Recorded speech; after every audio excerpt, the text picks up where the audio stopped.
네, 오늘은 창세기 35장 말씀입니다. 오늘 설교 제목은 나의 배들은 어디인가 인데요. 今天的讲道题目是我的火腿在哪里?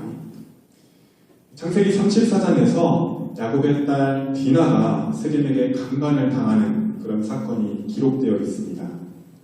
야곱의 아들들은 복수심에 타올라서 거짓 맹세를 하고 세겜성 모든 남자들로 하여금 할례를 받게 하죠. 그리고 나서 그들을 죽이고 모든 재산들을 다 빼앗았습니다. 야곱은 한편으로는 사랑하는 딸 디나로 인해서 슬퍼했고, 또 다른 한편으로는 세겜성 주변 다른 민족들로부터 공격을 받지 않을까 굉장히 두려웠습니다. 하나님께서는 슬픔과 두려움에 빠진 야곱에게 찾아가 주셔서 다음과 같이 말씀을 하셨습니다. 야곱아, 일어나 베들로 가거라. 너는 내 형 에서를 피해 도망가던 때에 내게 나타났던 하나님께 제단을 쌓아라.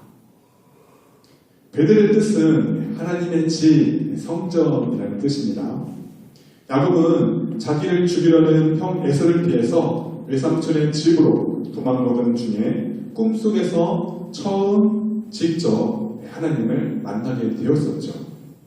하나님께서는 야곱을 축복하신 이후에 다음과 같은 말씀을 특별한 약속을 하셨습니다. 창세기 28장 15절 开始我愿与你同在你无论往哪里去我必保佑你领你归回这地终不离弃你直到我成全了向你所应许的 시작 내가 너와 함께 있어 내가 어디로 가든지 너를 지키며 너를 이끌어 이 땅으로 돌아오게 할지라 내가 네게 허락한 것을 다 이루기까지 너를 떠나지 아니하리라 하신지라. 야곱은 하나님께 다음과 같이 또 세 가지 약속을 했습니다. 28장 20절부터 22절 开始雅各许愿说神若与我同在在我所行的路上保佑我又给树吃以弗川使我平平安安地回到我父亲的家我就必以耶和华为我的神我所立为柱子的石头也必做神的殿凡你所赐给我的我必将1/10献给你 시작 야곱이 소원하여 이르되 하나님이 나와 함께 계셔서 내가 가는 이 길에서 나를 지키시고 먹을 것과 입을 옷을 주시어 내가 평안히 아버지 집으로 돌아가게 하시오면 여호와께서 나의 하나님이 되실 것이요 내가 기둥으로 세운 이 돌이 하나님의 집이 될 것이요 하나님께서 내게 주신 모든 것에서 10분의 1을 내가 반드시 하나님께 드리겠나이다 하였더라. 야곱은 하란에서 20년을 살면서 결혼도 하고 또 12명의 자녀를 낳고 하나님의 도움으로 부자가 되어서 고향으로 돌아왔습니다.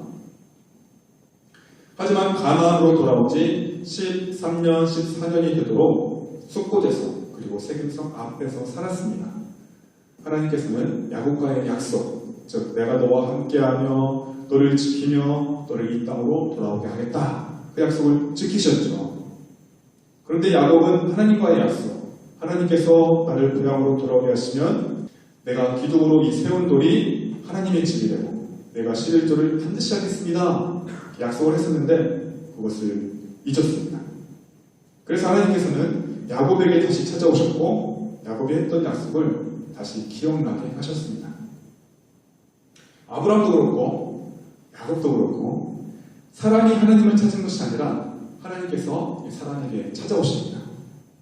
마치 부모가 아이를 낳고 기르면서 부모가 길을 잃어버린 아이를 찾아가듯이 그것과 같습니다. 때로 우리가 하나님의 은혜를 잊어버리고 또 하나님을 떠났을 때에도 하나님께서는 우리를 버리지 않으십니다. 하나님은 우리에게 다시 찾아와 주시고 우리를 다시 만나주시고 또 우리에게 다시 기회를 주시는 분이십니다. 여러분 자녀가 성장하면서 때로는 부모보다 친구나 또 이성친구, 애인을 더 좋아해서 항상 자기 곁에 있는 이 부모님을 소중하게 여기지 않을 때가 있는데요. 그래도 부모님은 자녀를 항상 사랑하고 자녀를 기다려주고 또 자녀와 많은 시간을 갖고 싶어 하십니다. 하나님은 우리의 부모와 같이 우리를 사랑하시고요. 또 우리와 함께 하고 싶어 하십니다. 때로 우리가 실수를 하고 죄를 지었을 때에도 우리를 버리지 않으십니다. 하나님께서 야곱에게 나타나서 베들레사의 그 약속에 대해서 말씀하시자 야곱은 그제서야 정신을 차립니다. 아, 내가 베들레에서 하나님을 처음 만났었지.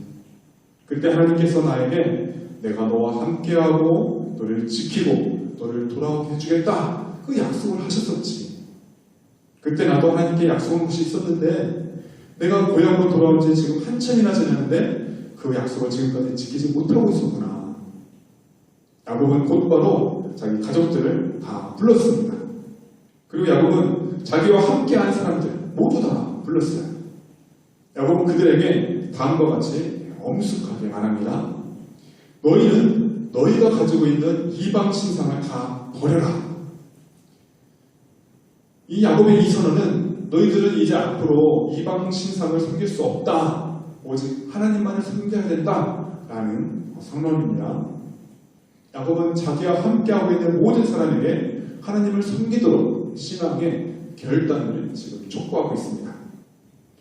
야곱은 또한 그들에게 몸을 깨끗이 하고 옷을 갈아입을 것을 말했습니다. 야곱은 왜 이렇게 몸을 깨끗이 하고 옷을 갈아입으라고 한 것일까요? 몸을 깨끗이 하고 옷을 갈아입는다는 것은 옛 것을 벗어버리고 새 것을 입는 것, 즉 회개를 의미합니다.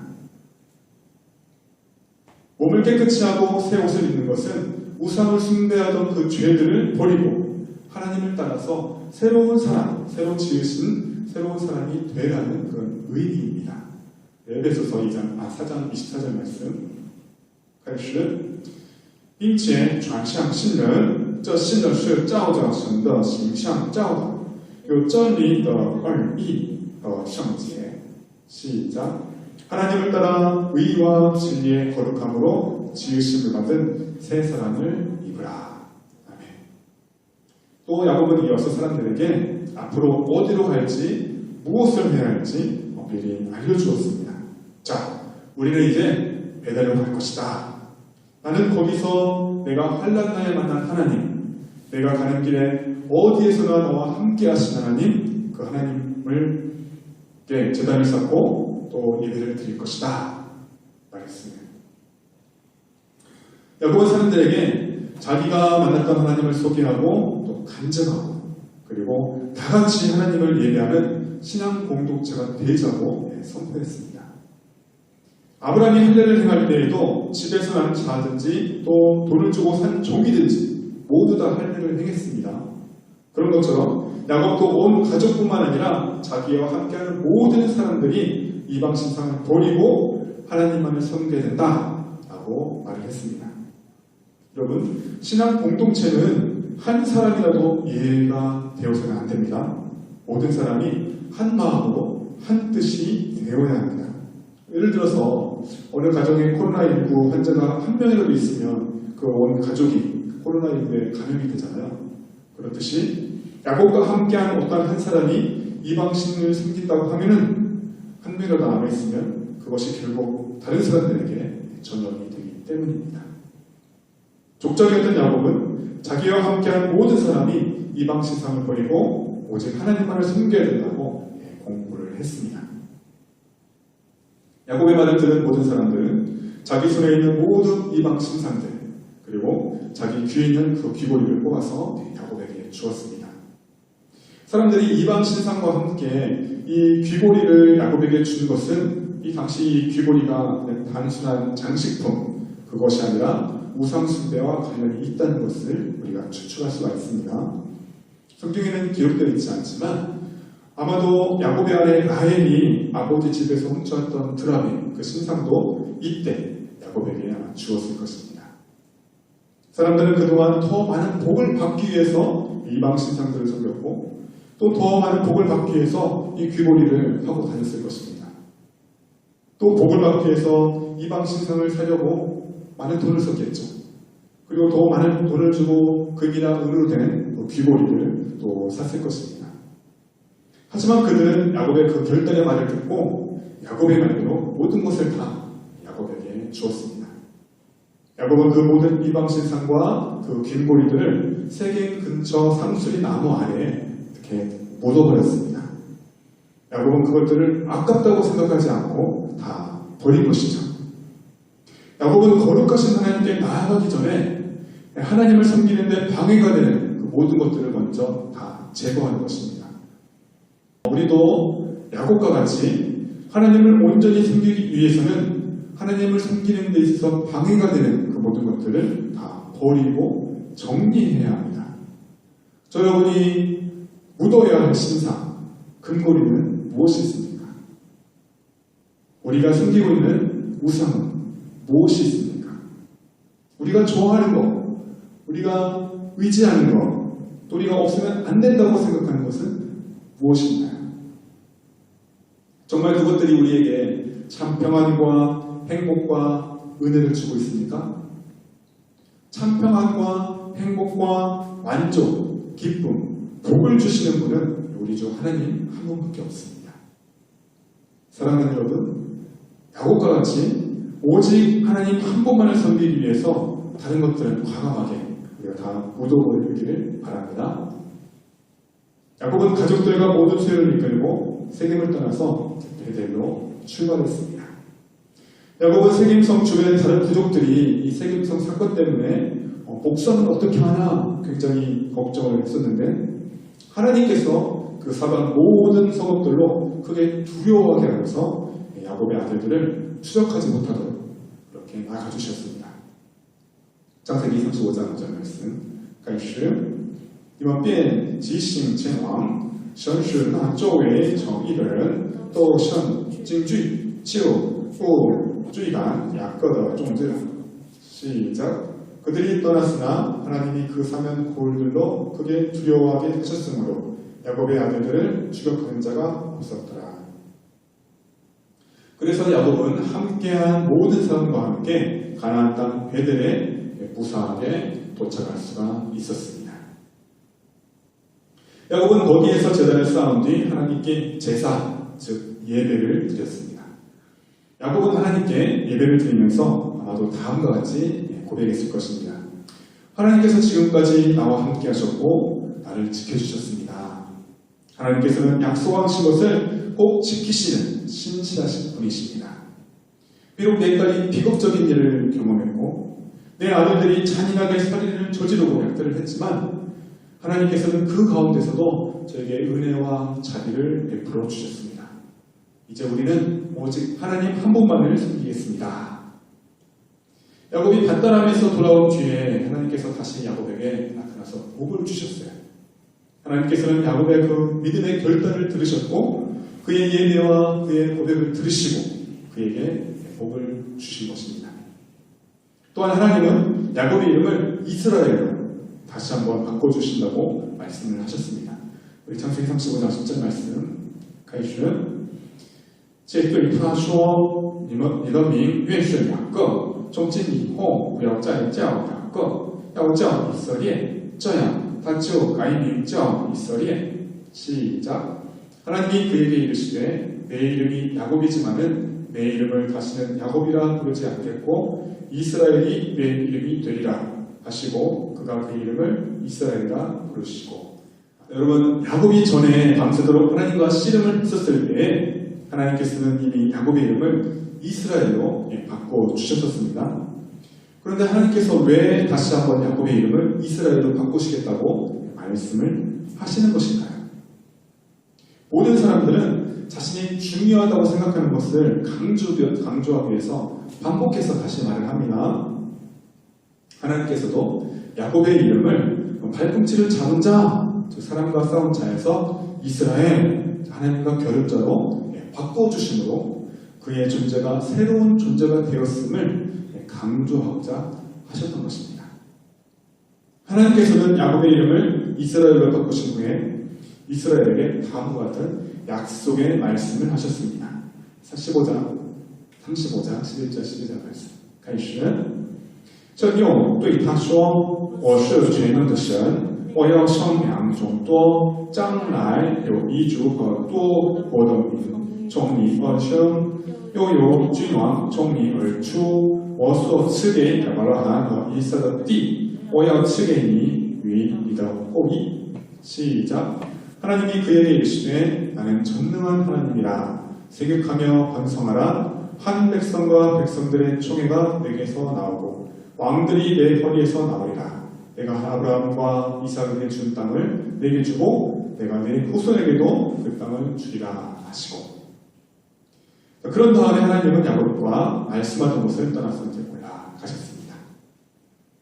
하나님께서 아브라함에게 찾아와서 복을 주셨고 또 아브라함을 복의 근원으로 삼으셨으며 또 아브라함을 통해서 다른 민족들이 복을 받게 하셨습니다. 하나님께서는 아브라함에게 약속하셨던 그 복을 야곱에게 다시 약속하고 계십니다. 하나님은 아브라함의 하나님 그리고 야곱의 하나님일 뿐만 아니라 저와 여러분의 하나님도 되십니다. 아멘. 하나님께서 저와 여러분에게 동일하게 찾아오셨습니다. 하나님께서는 저와 여러분을 부르셨고요. 그리고 우리에게 은혜를 베푸셔서 믿음을 주셨습니다. 또한 우리로 하여금 죄를 회개하게 하시고 하나님만을 섬기도록 하셨습니다. 하나님께서는 우리의 존재를 새 사람으로 또 하나님의 자녀로 바꿔주셨고 또 우리에게 복을 주시고 저와 여러분을 복의 근원으로 삼으셨습니다. 그리고 우리를 통해서 많은 사람들이 복을 받기를 원하십니다. 우리는 성경에 등장하는 아브라함, 이삭, 야곱과 전혀 상관없는 것이 아닙니다. 하나님께서는 그들의 모습을 통해서 우리들에게 믿음과 신앙생활에 대해서 아는 것들을 교훈하고 계십니다. 우리는 그들의 모습들을 통해서 많은 것들을 배워야 하고 또 우리에게 적용을 해야 하는 것이죠. 하나님께서 다시 야곱에게 찾아오시고 다시 그에게 약속하셨습니다. 다시 그에게 복을 주셨는데 야곱은 얼마나 기뻤을까요? 야곱은 하나님께서 다시 자신을 찾아오시고 그리고 하나님과 다시 말씀을 나눈 그런 감격 그리고 하나님께서 자신에게 다시 복을 주신 그 감격을 기념하고자 했습니다. 그래서 야곱은 하나님이 자기와 말씀을 나누던 곳에 처음 하나님을 만났던 때와 같이 기둥, 곧 돌기둥을 세웠고요. 그리고 그 위에 제물을 붓고 또 그 위에 기름을 부었습니다. 야곱은 하나님이 자기와 말씀을 나누던 곳에 그 이름을 베델, 하나님의 집이라고 또 불렀습니다. 이처럼 야곱은 특별한 사건이 있을 때마다 그냥 지나치지 않았습니다. 그는 돌을 세워서 기둥으로 세우고 또 제단을 쌓고 그 지역 이름을 정해서 부름으로 기념하고 기억하고자 했습니다. 우리도 하나님께서 나를 찾아오신 날, 하나님의 은혜를 체험한 날, 그리고 하나님의 그 만난 장소들을 우리가 기념해야 합니다. 우리가 생일이나 어떤 특별한 날을 기념하면서 잊지 않듯이 말입니다. 우리가 신앙생활을 하면서 특별한 날이 있거나 특별한 장소가 있다면 기념함으로 그런 중요한 순간을 잊지 않았으면 좋겠습니다. 야곱에 있어서 가장 중요한 장소가 베델이었다면 이스라엘 민족에게 있어서 가장 중요한 기념일은 바로 유월절입니다. 유월절. 자, 유월절의 유래는 출애굽기에 잘 기록되어 있는데요. 간단하게 설명하겠습니다. 가나안에는 수많은 족속들이 원주민들이 살고 있었어요. 그런데 70명 정도 되는 이 야곱의 가족이 이 가나안 땅을 정복한다는 것은 사실 불가능합니다. 이스라엘이 가나안 땅에서 민족을 이뤄서 그 땅을 정복하려고 한다고 해도 이 가나안 땅의 원주민들이 가만히 당하지 않고 연합해서 공격해 올 것이기 때문이죠. 하나님은 이미 아브라함에게 그의 후손을 애굽, 이집트로 보내서 430년 동안 노예로 살면서 번성하고 민족을 이루게 될 것이다 약속을 하셨어요. 그리고 이스라엘이 다시 가나안으로 돌아와서 그 땅에 사는 원주민들을 쫓아내고 그 땅을 차지할 것이다 라고 약속을 해주셨습니다. 자, 그런데 이스라엘 민족은 애굽에서 나올 때 애굽 왕 바로가 이스라엘 민족들에게 그래 알았어 너희들 가라 라고 말하지 않죠. 하나님께서는 이집트에 10가지 재앙을 내리시게 되는데 마지막 10번째 재앙은 이집트에 처음 태어난 모든 사람과 가축이 다 죽는 것이었습니다. 그런데 하나님께서는 이스라엘 민족들에게 죽음을 피해가는 방법을 알려주셨어요. 이스라엘의 모든 사람은 어린 양을 잡아서 그 피를 출입문 위와 옆에 이렇게 바르라는 것이었습니다. 문틀에 피를 바르면 그것은 너희가 살고 있는 집의 표적이 될 것이다. 그 피를 보고 내가 너희를 치지 않고 넘어갈 것이다 라고 말씀하셨어요. 내가 이집트 땅을 칠 때 너희는 재앙을 피하면서 살아남을 것이다. 자, 그런데 이스라엘 민족은 애굽에서 나올 때 애굽 왕 바로가 이스라엘 민족들에게 그래 알았어 너희들 가라 라고 말하지 않죠. 하나님께서는 이집트에 10가지 재앙을 내리시게 되는데 마지막 10번째 재앙은 이집트에 처음 태어난 모든 사람과 가축이 다 죽는 것이었습니다. 그런데 하나님께서는 이스라엘 민족들에게 죽음을 피해가는 방법을 알려주셨어요. 이스라엘의 모든 사람은 어린 양을 잡아서 그 피를 출입문 위와 옆에 이렇게 바르라는 것이었습니다.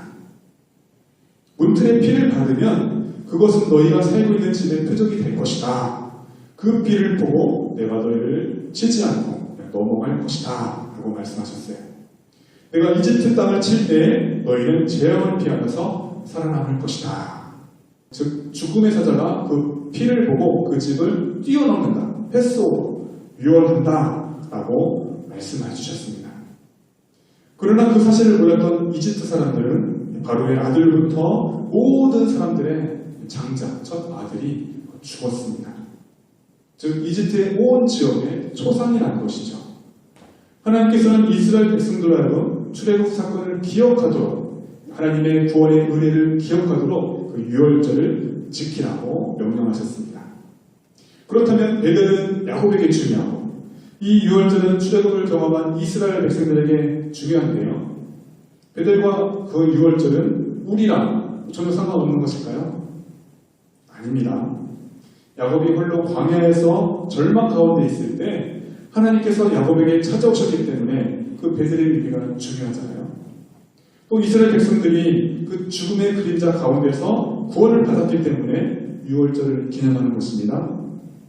그런데 이 그 유월절의 어린 양은 바로 예수 그리스도를 의미합니다. 즉 아무 죄가 없는 어린 양이 피를 흘린 그곳은 아무 죄가 없으신 예수님이 십자가에서 흘리신 그 보혈과 같습니다. 출애굽 때 죽음의 사자가 그 어린 양의 피를 보고 건너 뛰어넘었기 때문에 패스오버, 유언했기 때문에 이스라엘 사람들은 한 사람도 죽지 않았던 것처럼 마지막 심판의 날에도 예수 그리스도의 피를 믿는 자는 예수님의 그 보혈로 말미암아서 죽지 않고 보호를 받을 것입니다. 그렇다면 야곱에게 있어서 베델이 중요하고 이스라엘 민족에게 있어서는 이 유월절이 중요하다면 저와 여러분에게 있어서 기념이 될 만한 중요한 날은 무엇이 있을까요? 언제가 될까요? 처음 복음을 듣는 날, 또는 성령님의 역사로 말미암아 우리가 복음을 깨달은 날, 또는 예수님을 영접한 날, 또 세례를 받은 날, 신앙생활을 하면서 분명히 중요한 날, 또 기념해야 할 날들이 분명히 있을 것입니다. 야곱이 하나님을 만난 장소가 베들이 되었던 것처럼 여러분이 하나님을 직접 만난 장소는 여러분의 베들이 될 것입니다. 그리고 여러분이 하나님의 그 구원의 속죄를 경험하는 날은 여러분의 유월절이 될 것입니다. 여러분이 신앙생활을 하는 처음 교회, 그리고 여러분이 하나님의 그 은혜를 경험한 수련회, 또 특별한 시간과 장소 등이 있다면 그곳을, 그 시간을 기념하고 기억하시기 바랍니다. 그렇지 않으면 야곱이 베델에서 처음 약속했던 것을 잊어버렸던 것처럼 우리도 하나님의 그 은혜를 쉽게 잊어버릴 수 있습니다. 그러므로 여러분이 세례를 받은 날과 같은 그런 영적인 날을 생일로 기념하고, 그리고 여러분이 하나님께 특별히 은혜 받은 그 말씀을 암송하고, 또 여러분이 하나님을 그 만난 장소가 있다면 그날은 그 장소를 기념하고 기억하시기 바랍니다. 예수님의 이름으로 여러분을 축복합니다. 신앙생활 하면서 우리가 기념될 만한 많은 일들, 그런 많은 장소들이 있기를 바랍니다. 아멘. 기도하겠습니다. 하나님은 사람의 힘으로 찾을 수 있는 분이 아닙니다. 上帝不是靠人的力量就能找到的那位. 하나님께서 선택한 사람에게 찾아오십니다. 上帝来找拣选的人. 하나님은 약속하시고 복을 주시는 분입니다. 上帝是允许和赐福的那位. 아브라함과 야곱이 복을 받을 만한 자격이 있었기 때문에 하나님께서 그들을 찾아가는 것이 아닙니다. 并不是因为亚伯拉罕两个有资格得福，所以上帝去找他们的. 인간은 죄인이기 때문에 복을 받을 만한 자격이 하나도 없습니다. 因为人是罪人，是没有任何资格可以得到福气的存在. 오직 하나님께서 우리를 사랑하시고 은혜를 베푸시는 것입니다. 只有上帝爱我们，给予了我们恩惠. 우리가 하나님의 부르심을 받았을 때에는 먼저 우상을 버리고 죄를 회개하고 깨끗하게 해야 합니다. 当我们求到上帝的呼召时，就先要除去偶像，要悔改，要圣洁. 그리고 하나님께 나아가 제단을 쌓고 예배를 드리고 하나님의 은혜에 감사해야 합니다. 然后到上帝那里建造祭坛做礼拜，感谢上帝的恩惠. 하나님께서 아브라함에게 야곱에게 복을 주셨듯이 우리에게도 예수 그리스도는 구원의 복을 주셔서 감사합니다. 주와 正如上帝赐福给亚伯拉罕、雅各一样，上帝赐福于我们，给予了耶稣基督的救赎. 우리도 야곱과 같이 하나님을 만난 장소를 기념하며 기억하게 하옵소서. 愿我们也能像雅各一样，纪念见到上帝的场所并纪念. 신앙생활 하면서 기념할 만한 특별한 날과 장소들이 많은 2021년도가 되게 하옵소서. 在2021年信仰生活中愿有许多值得纪念的特别日子和场所吧。